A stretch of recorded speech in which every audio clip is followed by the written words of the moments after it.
Bonjour à tous, je continue à vous partager des extraits du livre du cardinal Ratzinger, Foi chrétienne hier et aujourd'hui. En se prononçant pour elle, les pères d'Israël ont pris une option de la plus haute importance.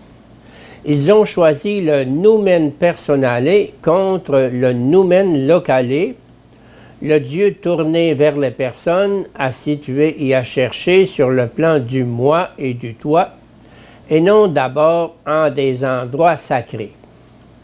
Ce trait fondamental d'elle est resté un des traits principaux non seulement de la religion d'Israël, mais aussi de la foi chrétienne. Voir Dieu comme une personne, le concevoir à ce niveau de la relation du moi et du toi. À cet aspect fondamental du contexte spirituel de la foi au Dieu Elle, il faut en ajouter un deuxième. Elle n'est pas seulement considérée comme porteur d'une personnalité propre, comme Père, Créateur, comme le Sage et le Roi, mais encore essentiellement comme le Dieu suprême, comme la puissance souveraine dominant toute chose. Ce deuxième élément, on le sait, est également resté déterminant pour toute l'expérience biblique de Dieu. On ne choisit pas une puissance qui exerce son pouvoir à tel ou tel endroit, mais la puissance qui englobe toute puissance et qui est au-dessus de toutes les puissances particulières. Il faut encore mentionner un troisième élément qui sous-tend toute la pensée biblique. Ce Dieu est le Dieu de la promesse.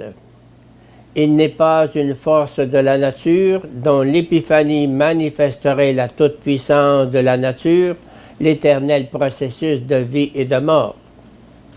Il n'est pas un Dieu qui oriente l'homme vers le perpétuel recommencement du cycle cosmique, mais vers l'avenir où l'achemine toute son histoire, vers le sens et le but définitif. Il est le Dieu de l'espérance ouverte à l'avenir dans un mouvement irréversible. Notons enfin que la religion de El a été adoptée en Israël sous la forme élargie de Elohim, complément de la transformation qui manquait encore à la figure de El. N'est-il pas surprenant de constater la substitution au singulier d'un mot qui exprime à proprement parler un pluriel, Elohim? Sans nous livrer à une analyse détaillée de cette évolution très complexe, nous pouvons dire qu'ainsi Israël a pu accentuer le caractère unique et propre de son Dieu. Il est un, mais en raison de sa grandeur suprême et de son altérité, il transcende les limites du singulier et du pluriel, il se situe au-delà. Bien qu'on ne puisse trouver dans l'Ancien Testament, notamment dans les plus anciens textes, traces de révélation trinitaire, ce processus recèle une expérience apte à s'ouvrir à la doctrine chrétienne du Dieu trine. Plus ou moins obscurément, on sent que Dieu, tout en étant radicalement unique, ne saurait être enfermé dans nos catégories de singulier et de pluriel. Il est au-delà, de sorte que la catégorie 1, pour unique qu'il soit, ne suffit pas à le définir adéquatement. Pour l'histoire primitive d'Israël, également pour plus tard et aussi pour nous, cela signifie qu'ainsi la question légitime inhérente au polythéisme est intégrée.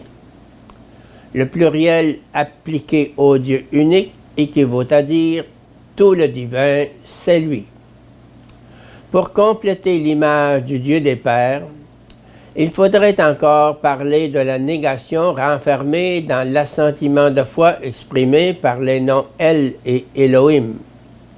Contentons-nous d'évoquer deux noms de divinités fort en honneur dans le voisinage d'Israël. La foi des pères refuse les représentations courantes de Dieu sous les noms de Baal, le Seigneur, et de Mélec, Moloch, le roi. Elle refuse le culte de la fécondité et la localisation du divin qui en résulte. Elle refuse enfin, à travers le rejet du dieu roi Mélec, un certain type social. Le Dieu d'Israël n'est pas un roi lointain et aristocratique.